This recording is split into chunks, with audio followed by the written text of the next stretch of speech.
Fala pessoal, eu sou Yuri Campos e hoje a gente vai falar sobre inteligência artificial generativa na prática. Tem pouco mais de 2 anos que o ChatGPT foi lançado ao público geral e a IA generativa segue sendo um dos principais tópicos de discussão dentro e fora das empresas, com promessas de aumentar a produtividade, impulsionar a criatividade e melhorar a eficiência nos negócios. Claro que tem um outro lado dessa discussão que envolve questões como ética, sustentabilidade, que inclusive a gente abordou em muitos episódios aqui nesse podcast, mas o foco de hoje é nas aplicações. Um estudo da S&P Global Market Intelligence mostrou que a maioria das organizações do mundo está considerando a IA generativa acima de qualquer outra aplicação tecnológica no seu planejamento. No entanto, muitos profissionais ainda têm dúvidas sobre as principais aplicações. É possível criar textos, imagens, vídeos, músicas com softwares como ChatGPT, Gemini, Claude, DALL-E, Suno, DeepSeek, Copilot, Sora. É tanta opção que fica mesmo difícil acompanhar. Mas o consenso entre os especialistas é claro. Aqueles que não se adaptarem a essas novas ferramentas vão ficar para trás. Por isso está aqui comigo hoje para falar sobre as principais aplicações da inteligência artificial generativa até o momento, o Ramon Palomo, cofundador e Chief AI Officer da Tess AI, uma plataforma brasileira de IA generativa que foi eleita a sexta melhor do mundo em 2024 por um dos principais rankings internacionais de softwares, o G2. Mas antes de chamar ele aqui, um pedido rápido para você. Não deixe de seguir ou favoritar esse podcast na sua plataforma preferida para ficar por dentro dos novos episódios, e ajuda muito se você puder avaliar com 5 estrelas no Spotify ou dar um like onde você estiver ouvindo para que esse conteúdo possa chegar a cada vez mais pessoas. Bora para a conversa.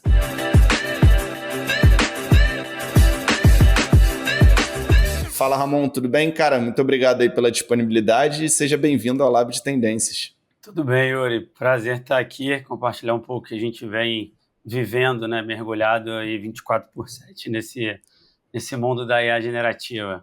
Boa, vamos lá. Eu queria que você começasse falando um pouquinho sobre a Tess AI, né? Como eu falei, é uma plataforma de inteligência artificial generativa muito bem ranqueada aí no ranking global. Eu queria que você falasse o que vocês fazem e me chamou a atenção também o seu cargo, né? Chief AI Officer. Eu queria que você explicasse o que é isso. Então, a gente tá nessa de inteligência artificial há muitos anos já, né? Eu e meu sócio, o Rica Barros, que é o CEO hoje da Tess, só que com a IA tradicional, né?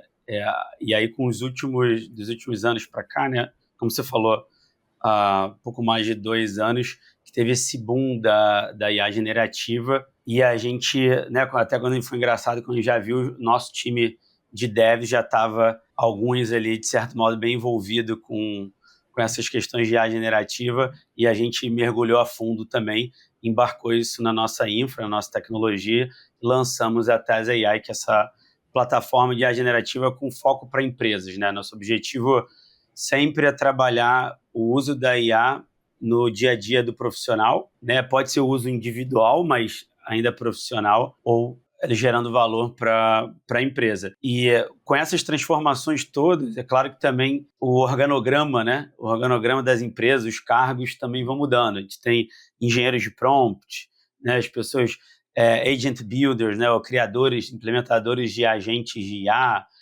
E assim como tem esses cargos, essas pessoas que põem a mão na massa ali e criam essas automações, esses agentes, tem o Chief AI Officer, que é responsável por garantir que essa revolução de IA generativa aconteça da melhor maneira dentro da empresa, né? E eu tenho esse papel aqui na Tess para fazer com que a gente não seja casa de ferreiro espeto de pau, né? Então, realmente usar agente de IA para tudo quanto é coisa aqui, e também para a gente ajudar na formação do mercado. Então, meu papel hoje são esses dois: ajudar a implementar dentro de casa, que é um belo laboratório para mim, né?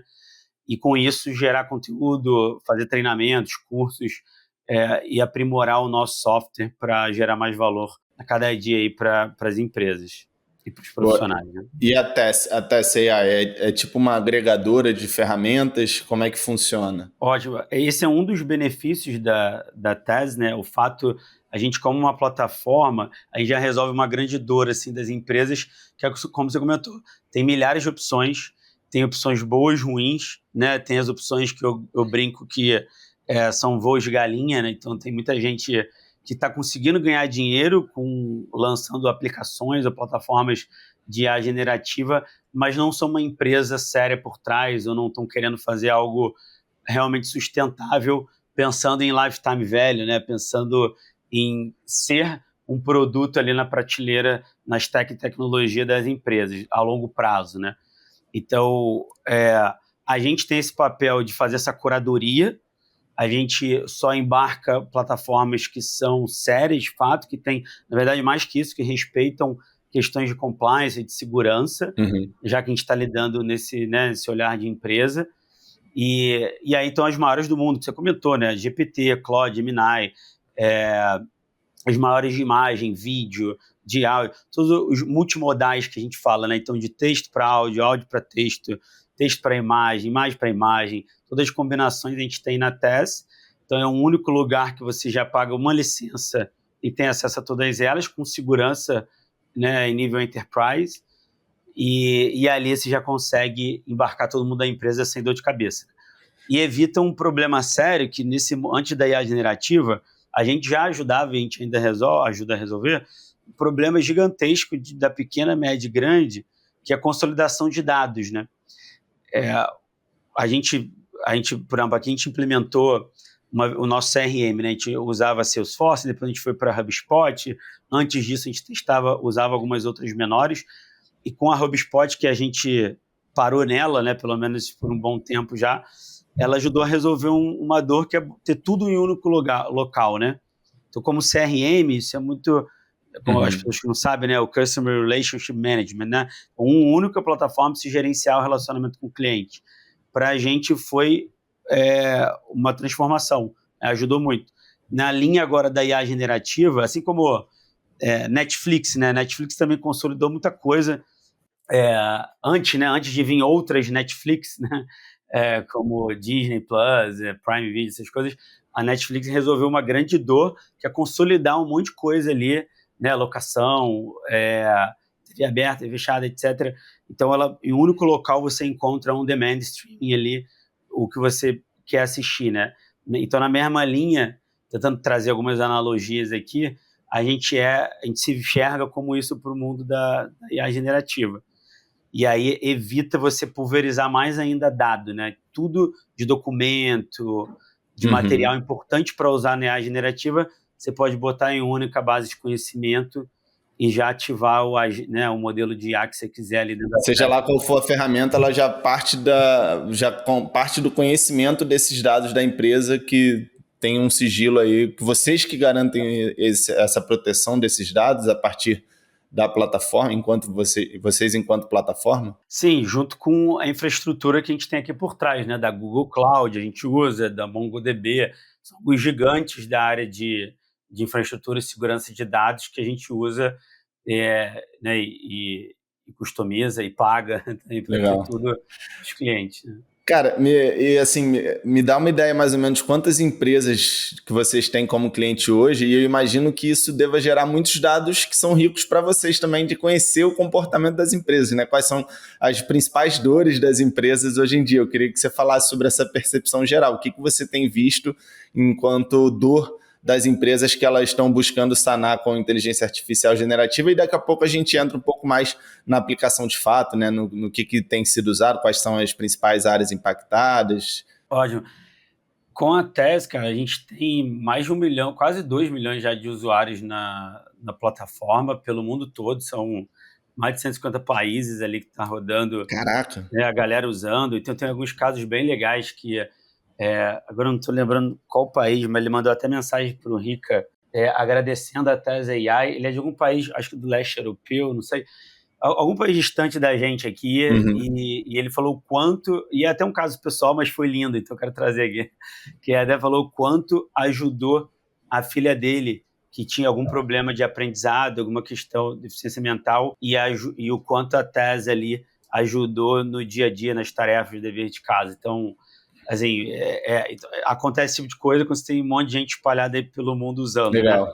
E a gente tem, no Brasil, que a gente atende também mais próximo, a gente tem centenas de empresas ali de médio e grande porte, que a gente ajuda a desenvolver agentes de IA, a gente aloca os parceiros e nosso time ali para, em conjunto, criar essas automações que vão resolver grandes dores ali e automatizar algum processo da empresa, né?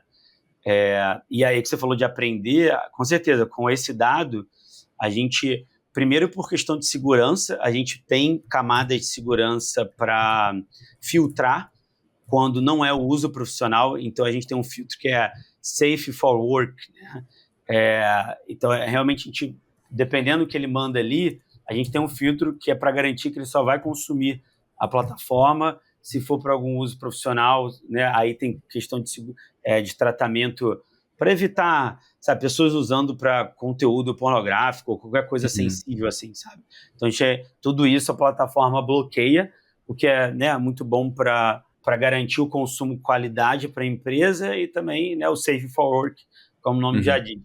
E claro que com isso a gente aprende também, a gente vê como as pessoas estão usando, eles dão feedback, então você pode dar um thumbs up, thumbs down ali, né? Você já gostou ou não gostou da resposta de cada modelo, você troca de modelo com um clique, então a gente vai vendo também como está essa troca de modelos, os modelos mais usados. Então tá aqui alguns exemplos, né? A GPT claramente é a mais popular, né, hoje em dia, pelo menos até hoje, né? A gente está falando aqui, dependendo daqui, quando a pessoa ouvir esse podcast daqui a um ano, já não sabemos como vai ser, né? Mas o Gemini, as pessoas têm gostado muito para escrita em português, né? Então, o AI do Google, Claude já é mais usada hoje para programação e eu gosto muito para a parte mais complexas.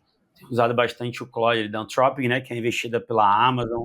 Só tem gigante por trás aí, né? Mas... o Gemini do Google, né, que você citou. Isso. É que eu gosto de falar Gemini, Gemini, enfim, whatever. Mas é isso, né? A Anthropic tem um aporte forte da Amazon, né? O Gemini é do Google, o GPT com aporte forte da Microsoft. Exato. E aí, por exemplo, aí tem os de imagem, né? Midjourney, Leonardo AI, Flux, aí para vídeo, Runway. E nas empresas, né? O que mais se usa é o GPT, né? E você tem visto sendo usado mais para quê? Acho que a gente pode começar, assim, de repente, falando um pouco mais da aplicação prática nas empresas. Se você tiver algum caso para compartilhar de como está sendo feito. E aí depois eu até queria voltar também nessa questão dos agentes de IA que você falou que desenvolve, porque aí já é uma coisa um pouco mais complexa, né? Não é só você interagir ali com a máquina, é você criar uma infraestrutura de soluções baseadas em IA generativa para um determinado problema. Exato, já automatiza mais o processo ali nesse caso, mas pensando em casos, né, até simplificando, o que eu chamo de agente de chat, até, né? Ou seja, o chat GPT, você entra lá, faz uma pergunta e a IA te dá uma resposta, né? E com isso você vai interagindo, vai tendo uma conversa, ou seja, é algo conversacional, por isso eu chamo de agente de chat, né? A gente na plataforma dá o nome de Copilot e tal, mas aí você entra, escolhe o modelo que você quer e começa a conversar. E com essa troca, você pode fazer 1000 coisas, né? Esse é o jeito mais simples que a gente vê de usar a IA generativa. Então, você pode usar para estudo, né? Muita gente usa o ambiente de trabalho, você pode anexar um relatório ali, pedir para gerar insights em cima daquele relatório. E aqui, até uma outra vantagem ali, que aí na tese você pode ativar algumas funções mais avançadas para fazer busca na internet, busca no GPT Search, ou na internet, Google, ou em redes sociais, ou ativar recursos para análise de dados, umas coisas assim. Você anexa um relatório e pode pedir insights daquilo. É bom, eu gosto tanto do C-Level alta gestão, é muito importante usar para esse tipo de coisa, porque você tem um par ali para trocar, né? Mesmo que seja o seu relatório ou o relatório de outro colega, de outro par, você joga ali e pede para ela analisar para você, junto com a sua análise, você aprender melhor sobre aquele relatório. Não é substituir, né? Então, você deixar de ler o relatório, vai perder alguma informação. Entendendo que, assim como você delega para alguém analisar para você, o ser humano pode errar, a IA também pode errar, ou não trazer uma análise correta porque ela não tem todo o contexto.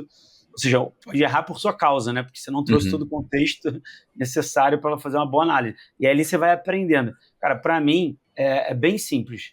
Quanto melhor a comunicação do ser humano, melhor vai ser a resposta da IA. Então, no final do dia, é a mesma coisa para o ser humano. Você delega mal, explicou mal, comunicou mal a tarefa que você quer, o objetivo, deu pouco contexto, muito provavelmente o estagiário, analista ou até um diretor pode fazer alguma coisa mal feita. Então, se você tiver um bom português e a boa comunicação clara, objetiva ali, um bom vocabulário e tudo mais, você vai ter uma resposta boa. Então, ali, usar a IA para estudar, né, aprender cada vez mais um assunto que você precisa na sua empresa, para analisar relatório, para você jogar ali, por exemplo, agora é muito lindo porque a IA generativa, ela consegue emular alguns comportamentos humanos, né? Por exemplo, a audição. Ela consegue ouvir uma reunião como essa aqui, um papo que a gente está tendo. A gente poderia pegar esse papo aqui do podcast, anexar ali no chat e conversar com ela sobre esse nosso papo aqui. Quais foram os principais pontos abordados? Legal. Né, o que o Ramon trouxe relacionado à área de RH. O bom é que na conversa com a IA, você pode anexar vários tipos de arquivo, né? A IA generativa, ela permitiu que você pudesse fornecer para ela o que a gente chama de dados não estruturados, ou seja, antes você tinha que passar tudo em planilha, né, tabela, tudo organizadinho, números, era tudo números organizados, né, tabulares que a gente chama.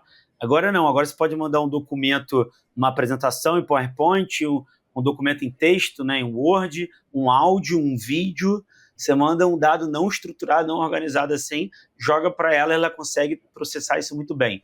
Só isso já transformou a vida profissional completamente, né? Que eu posso botar aqui esse podcast, por exemplo, e conversar com ela, pedir, olha, o que foi, sei lá, me traz, aplicando o princípio de Pareto, quais foram os principais highlights aqui desse podcast para a área corporativa. Sei lá, né, aqui que o Ramon comentou dos casos de uso, quais foram os principais casos de uso citados. Enfim, aí você pode conversar em cima daquele dado que é um áudio de uma conversa, né? Cara, eu tenho um exemplo disso, assim, de uma interação que eu tive recente, que eu achei muito boa, né? Que foi porque hoje você pode criar um GPT específico, né? Personalizado ali com uma base de aprendizagem definida, né? Que não vai considerar outros dados para além daquela base. Acho que é mais ou menos nessa linha, né? Que você está falando. E aí tem uma especialista, a minha demanda eu precisava pesquisar sobre a trilha de Creator Economy, né, a parte de Creator Economy do SXSW. E aí uma especialista desse mercado, ela fez um GPT personalizado que ela compartilhou no LinkedIn para quem quisesse acessar, e com as principais palestras e painéis relacionados a esse tema que aconteceram no SXSW. SXSW, né, quem é ouvinte aqui já deve conhecer, mas é um dos principais festivais de inovação que acontece ali todo ano no Texas. E aí, a partir desse GPT personalizado, eu fiquei interagindo ali e perguntando, mas teve algum case de empresa? Como é que foi esse case? E a resposta me surpreendeu, cara. Eu ainda não tinha interagido assim com o GPT personalizado e eu achei muito fluida a dinâmica de você conversar ali, tirar dúvidas, perguntar coisas muito específicas, e ela falando só em cima daquela base, que aí já também mitiga o risco de alucinação, né? Que é uma coisa que ainda é muito comum nesse chat com a base aberta. Sim. É nessa linha assim que você está falando? Então, você tem alguma... Sim, esse é um caminho, né? O GPT, que você fala ali na plataforma ChatGPT, a gente chama de agente de anatese, né? Que ali você consegue fazer, né, o que você faz ali no GPT de anexar arquivos para a sua base de conhecimento, mas diversas outras coisas ali, inclusive podendo plugar outros modelos, né? Então, é uma versão mais avançada, mas tão fácil quanto no GPT para uso, né, em termos de usabilidade. Mas, fora o jabá aqui, o ponto ali você tem a base de conhecimento, não é exclusivo naquela base de conhecimento, né? Ele vai usar todo o conhecimento geral que a IA tem, mas pode priorizar a sua base de conhecimento, por exemplo. Né? Então, você pode, inclusive, pedir, olha, se não tiver nada na sua base de conhecimento que eu estou anexando, fala que você não sabe, não invente nada. Né? Tem alguns recursozinhos de instruções ou prompt que você dá para a IA para evitar... Isso só para a versão paga ou a versão gratuita do GPT já tem essas possibilidades de fazer um GPT personalizado, de botar isso assim, né, dar essas orientações prévias? Olha, eu confesso, no gratuito eu não sei ali o que dá para fazer, né? Eu tenho... mas assim, eu sei que a questão da limitação geralmente não é nem de recurso, isso tem que ficar atento para as pessoas poderem comparar, né? Corretamente, assim, você tem Por exemplo, o GPT gratuito, ele tenta, ao máximo ali, evitar que a própria OpenAI consuma muito token, né, que fala muito consuma muita infra dela, já que você não está pagando nada, né? Então, ali ele vai acabar mudando depois de uma conversa para modelos mais baratos, como o 4O Mini e tal. Se você quer usar os modelos mais poderosos, né, sem limite, aí você tem que ir para os planos mais caros. E para todas as plataformas, assim, porque não tem mágica, né? Se alguém está pagando aquela conta, se você está tendo conversa enorme, botando um monte de documento, e aí, sabe, você está botando um monte de documento e tendo uma conversa muito longa, você vai consumir cada vez mais para infra, seja qual for, para a gente, para a AI, para a OpenAI, para a Anthropic, para quem for, né, para o Google. Então, eles podem dar algum consumo, igual a gente faz. A gente estrategicamente tem vários modelos ilimitados, aí é realmente ilimitado ali, você pode usar à vontade o 4O, por exemplo, do GPT lá dentro da tese. E a gente entende que aquilo é estratégico para o nosso crescimento. Se você quiser usar um Claude 3.7 Sonnet, sei lá, Opus, que tem as versões mais caras do Claude, você vai consumir os créditos que você tem na nossa plataforma. Enfim, estou falando aqui porque... O modelo de negócio é por crédito, então. E a questão de criar o agente, você pode fazer, por exemplo, né, na TES, pelos planos mais básicos ali, usar agentes de outros, e mais ainda, o que a gente falou de agente de IA, automação, eu, por exemplo, hoje tenho vários agentes integrados no WhatsApp, no direct do Instagram, na DM ali do TikTok, eu integro meus agentes em vários locais, né? Então eles podem, se você manda uma mensagem hoje para o meu direct no Instagram, uma IA que vai responder, é um agente que eu criei. Você manda pelo TikTok, é outra. Você manda até pelo WhatsApp. Responde qualquer... Mas é tipo um chatbot comercial, né? Ou é uma conversa que simula como se você estivesse respondendo? Isso, é 100% IA generativa no meu caso, porque tem muito... Isso é um bom ponto que você trouxe. Porque esse chatbot, já tinha muito chatbot antes da IA generativa, né? Só que o problema é aquela URA, né? Aquela URA igual da central telefônica, né? Aperte, né? Digite para tal coisa. Infernal. Ainda tem muito isso em chatbot de WhatsApp. Por mais que tenha aí alguma coisa de IA generativa, um monte fica perguntando um monte de coisa. O que a gente implementa aqui, não. Cara, é igual você conversar com o ser humano. Você vai perguntar, mandar qualquer mensagem, a IA vai mandar a resposta de acordo com aquilo. Então, é para emular o comportamento humano. Isso, para mim, traz uma experiência muito melhor. Aí o que você falou, Yuri, da base de conhecimento, que é fundamental. 80% do resultado do agente é a base de conhecimento. Eu falo isso sempre. E até na palestra que a gente deu, um evento que a gente fez com o Google, ele trouxe um slide que eu gostei muito, que né, a sua IA é aquilo que você dá de dado para ela. Alguma coisa similar assim. A frase deles, a frase de efeito ficou mais bonita na hora, não estou lembrando aqui. Mas é isso, é o dado que você dá. Aquilo que vai gerar 80% do resultado ali. Então, o modelo em si, você pode testar até vários e ficar até com o mais barato, que pode resolver muito bem e trazer um resultado infalível, porque você tem um documento explicando o que é a empresa, qual o objetivo daquele agente, o que ele tem que fazer, o que ele não pode fazer, o que ele pode fazer, qual é a meta dele ali, se é qualificar. Aí, trazendo para casos de uso, né, é muito usado esses agentes de chat para qualificar lead, né, pelo WhatsApp, pelas redes sociais ou por e-mail, que seja, qualificar, né, fazer o trabalho de SDR de um vendedor ali, um pré-vendedor.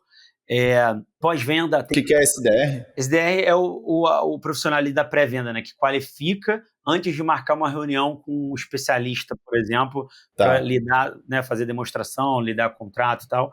Enfim, é uma triagem, né? Aí, ou seja, esse próprio nome você já pode aplicar. Esse mesmo agente, você adapta o prompt, aplica para entrevista de recrutamento, pode passar uma entrevista em vídeo e pedir para fazer uma filtragem, análise de currículos em massa, a gente tem muito para isso também, para recrutamento, para pós-venda, ou seja, para atendimento ao aluno. A gente tem muita empresa de educação que a gente atende, que a gente cria, e ela responde os tickets de suporte dos alunos, ou tiram dúvidas, servem como tutores pelo WhatsApp mesmo, tirando dúvidas e ajudando a pessoa a aprender. Ou seja, a IA não para te dar a resposta daquela pergunta da prova, né? É para Mas ela te para te ajudar instigar a chegar num raciocínio, né? chegar no raciocínio ou tirar dúvidas sobre uma coisa mais aprofundada que você aprendeu. Então, por exemplo, fiz um curso de 4 horas. Cara, eu vou conversar aqui com a IA para trocar com ela, igual eu trocaria com um amigo que também fez o curso. Hoje, tudo online, às vezes a gente tem dificuldade para ter aquela troca com o aluno, o seu colega da turma, né? Então, a IA pode ser esse par. Aí a pessoa, é a decisão dela, né? Ela pode querer, é isso, para na hora da prova ela jogar o print ali da questão e ela vai dar a resposta, ou para ela evoluir como profissional, ela assimilar melhor a informação usando a IA para ajudá-la a aprender, né? Aí cabe a ela decidir, essa parte nenhuma IA vai resolver. Boa. E você tem mais cases de empresas assim, que você acha que poderia compartilhar? Não sei se seria uma informação que pode, né, abrir aqui, mas sobre resultados mesmo, né? Que algumas empresas, como que essas empresas, que tipos de resultados que elas vêm obtendo? Até esse exemplo do lead que você falou é muito bom, né? Você conseguir otimizar toda essa etapa de identificar ali o perfil do cliente e já, de repente, fazer alguma interação que possa até gerar um interesse nele sobre o produto ou serviço que a empresa está vendendo. E tem alguns exemplos, acho que é sempre rico assim a gente ilustrar com cases. Sim, olha, eu vou pegar alguns de educação que eu gosto muito, acho que as pessoas estão explorando pouco, né? Como na área de educação pega graduação, pós-graduação, educação continuada, né? Tudo que tem muita aula gravada, né? Seja ao vivo que foi gravada, ou seja assíncrono mesmo, ou seja, você gera muito material. Você pega uma pós-graduação, são 360 horas, né? De conteúdo, considerando tudo ali para ser um MBA, se não me engano. Então, de conteúdo de aula mesmo, são mais de 60 horas de aula gravada, coisas assim. Ou seja, é muito conteúdo, né? E ali, a pessoa não tem como, nenhum ser humano é capaz de assimilar tudo na primeira vez que ele ouve, né, todas as aulas, ele perde a atenção em alguns momentos. Então, aqui, a gente pode criar agentes de IA que estão treinados com todo esse conteúdo da pós, e se esse tutor tirar dúvida, se esse monitor, igual aquele monitor da turma acima, né, que é mais velho, que ajudava a gente em tudo. Então, isso é um caso muito bom.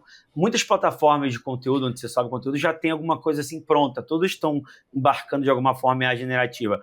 O problema ali é que elas são muito limitadas. Pelo menos eu como professor, e acredito que os outros professores de pós, por exemplo, querem dar o tom de voz do agente, querem dar um direcionamento melhor para o agente em cima daquela base de conteúdo. Não só dar acesso à base de conteúdo. Então, isso aí, bem feito, é matador, é muito importante. Outro que a gente faz para suporte, aí trazendo números, a gente viu que nesse de tutor a gente ainda está vendo ali os KPIs que estão, mas a gente acredita que o principal KPI vai ser redução de abertura de ticket de suporte. Ou seja, vai evitar menos suporte, vai evitar, né, vai diminuir a quantidade de ticket de suporte para a parte de atendimento da faculdade. Outro no próprio tratamento dos tickets. A gente viu que eu fiz um estudo ali com várias empresas de educação, então a gente atende algumas, né, grandes aí no Brasil, que a gente fez um estudo, a gente viu 40%, 60% a gente fez um estudo usando a IA generativa, né? Esse é um primeiro ponto também. A gente jogou todos os tickets de atendimento dos últimos anos dessas empresas e analisamos esse histórico. A gente viu 40% ali, 60%, é uma faixa mesmo, né? Eram de dúvidas muito comuns, muito recorrentes, muito frequentes. Então, a gente já treinou logo de cara a IA para resolver esses tickets. Então, logo de largada foi exatamente isso. Começou com 40%, rapidamente foi para 60% dos tickets resolvidos automaticamente pela IA. Depois, a gente conseguiu analisar os casos de transbordo, que ela teve que transbordar para um atendente. E a gente já está ali em 75% de transbordo para a maioria desses clientes, sabe? Então, você pega o custo de time. Esse cliente quer passar de 8 mil alunos para 80 mil alunos em um ano. Hoje, né, se eu fizer essa conta assim, né, uma conta burra ali, eu já multipliquei por 5 a capacidade de atendimento desse time. Então, eu já posso sair para 40 mil alunos, sem aumentar o time, por exemplo. E deixar o time focado em coisas mais complexas, que talvez seja, né, mais difícil para resolver. Esse é um exemplo. Agora, para a área de vendas, é o que eu falei, para atendente pré-venda, a gente tem muito esse caso na Pareto. A gente tem agentes de IA rodando aí pelo WhatsApp, conversando com leads para ver se marca para reunião. Só uma dúvida, esses agentes de IA, eles são baseados em alguma ferramenta específica? Por exemplo, você coloca lá o GPT para atuar como um agente ou é algo específico? É algo que é criado ali com base na demanda específica? Então, isso tudo que eu estou falando é feito na TES, né? Então, na TES, você tem a área lá de criar um agente de AI. Você clica ali, você vai dar a instrução, anexar os materiais que você quer da base de conhecimento, pode botar planilha, né, PDF, o que for, e aí você monta esse seu agente. Ó, você vai atuar como um pré-vendedor. Você precisa, né, fazer a triagem, qualificar o lead antes de passar para o especialista, né, antes de passar o link de uma reunião e tal. Então, eu crio tudo na TES, integro já ali com o WhatsApp e ela começa a rodar no WhatsApp, qualquer um que mandar um número. Tudo pela plataforma. E deve ter muito micro e pequeno empreendedor, então, que está utilizando esse serviço. Cara, e isso que é maravilhoso, né? Antes, a gente tinha, por exemplo, quando a gente fazia projetos de inteligência artificial tradicional, a gente só atendia a média e grande empresa, porque era muito caro para o pequeno empresário, micro, pequeno, ter acesso a essa tecnologia. Então, eram projetos que demoravam 3 a 6 meses, custavam, cara, 50, 100, 200 mil reais para fazer um setup de uma automação, sabe? E depois botar para rodar com custo alto.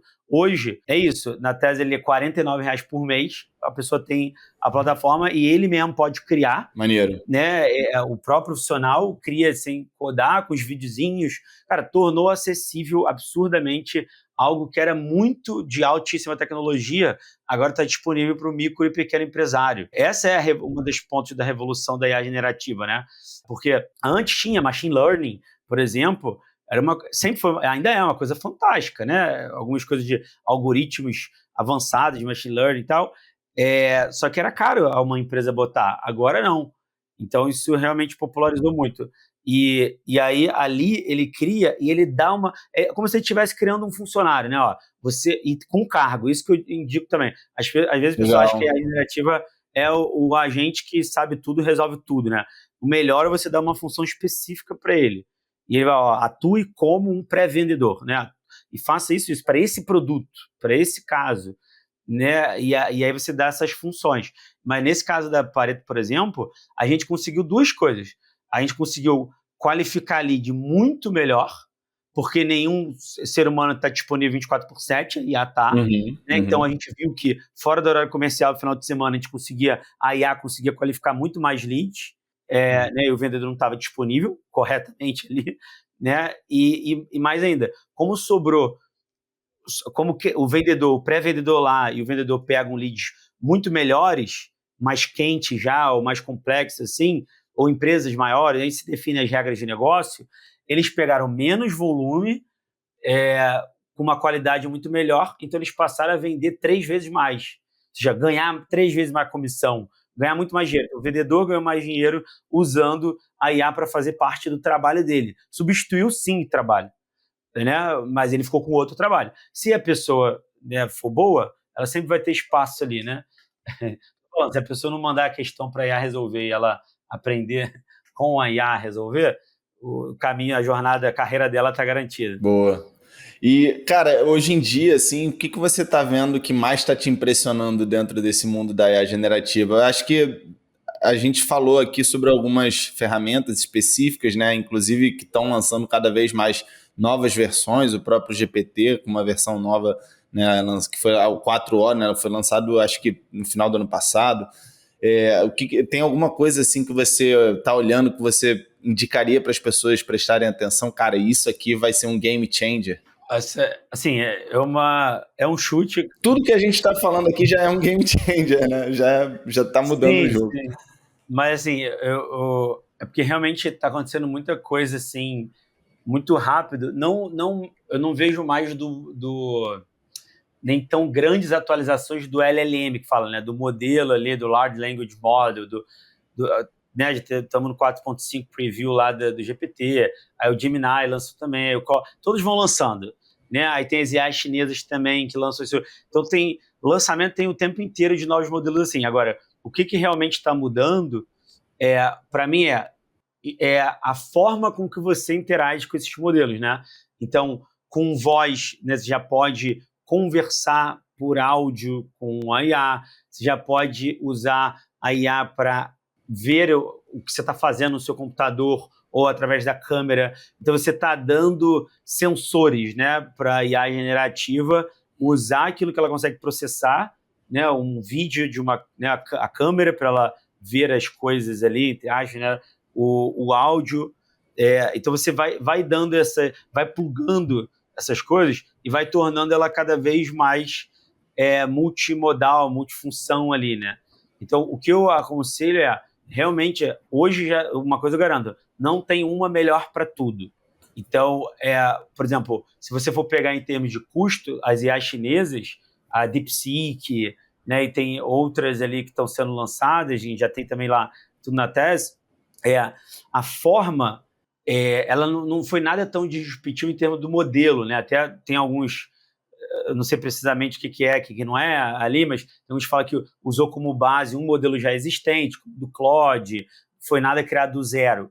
Mas não importa, para mim, a sacada foi o jeito que o DeepSeek, por exemplo, fez de processar, é uma questão técnica que vale a pena entrar, mas o que importa é 1/10 do custo do GPT, para ter o mesmo resultado, o mesmo patamar. Então isso muda completamente. Se eu estou falando de qualificar lead pelo WhatsApp, uma IA conversando, eu posso agora, com 1/10 do custo, botar ela para conversar, né, com muito mais gente, uma micro, pequena empresa, às vezes mesmo sendo muito acessível, se tiver muita conversa pelo WhatsApp, pode ficar caro para uma empresa. Usando um GPT-4o ali, última versão, fica caro ainda para o custo por aquisição que a pequena empresa tem que ter, né?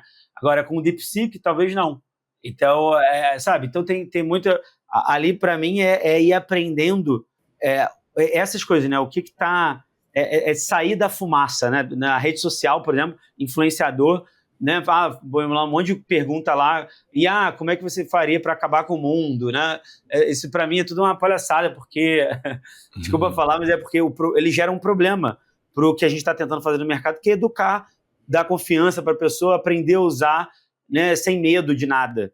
Então, muitos influenciadores aí acabam aumentando o medo, ficam essas coisas sensacionalistas que geram muito seguidor, né, muito curtida, mas no final do dia não ajuda em nada o Brasil se transformar ali na IA generativa, né? Então, talvez minha mensagem seja mais com cuidado com essa fumaça, aterrissa, põe o pé no chão e começa a usar para o dia a dia da empresa. Você já tem tudo que você precisa, não precisa de nada novo, né? Hoje tem um ano de roadmap aí de implementação de agente fácil para qualquer empresa, sem precisar de nada novo, né? Então a galera tem que parar e usar, né, algumas assim que sejam confiáveis, né? Boa. Vamos para a nossa dica de ouro. Aí, Ramon, queria agradecer demais a participação, aulas aqui sobre o tema. Gostei muito, aprendi bastante coisa nova. Queria que você desse suas considerações finais. Acho que você já começou aí um pouco as suas considerações finais, né? Dando o recado do que as pessoas precisam fazer para começar a usar, parar de ter medo. Mas, enfim, acho que é sempre bom a gente olhar para frente, né? Porque é um mercado que está mudando com uma velocidade assustadora, dá para dizer. Então, o que você está enxergando aí, né, complementando aí do que você estava falando, o que você está enxergando para os próximos anos? E um recado aí para as pessoas, né, para as empresas que querem passar a usar, para os profissionais que querem passar a usar, que ainda não estão usando. Tem muitos dados, para fazer o roteiro desse episódio, eu pesquisei, né, bastante coisa e vi que tem muitos dados que mostram que tem muita gente que ainda tem certa resistência, que ainda que conheça, eu sei o que é o ChatGPT, mas que ainda não está utilizando até, enfim, algumas pessoas falando assim, não estão utilizando 10%, 5% do potencial dessas ferramentas. Então, queria que você desse uma mensagem para essas pessoas, para esses profissionais, e no final uma dica de algum conteúdo aí, algum livro, algum documentário, enfim, sobre essa temática. Bom, eu acho que a gente tem que entender o que é a inteligência artificial, né? Então tem um professor aí que eu admiro bastante, que ele trouxe um nome que eu gostei, que a IA ela é uma prótese lógica, né?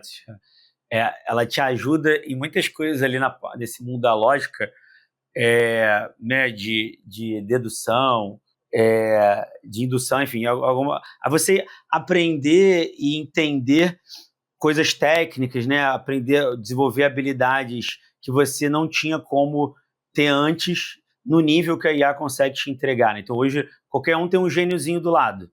Então, converse com esse gêniozinho. Para mim, a dica é simples assim.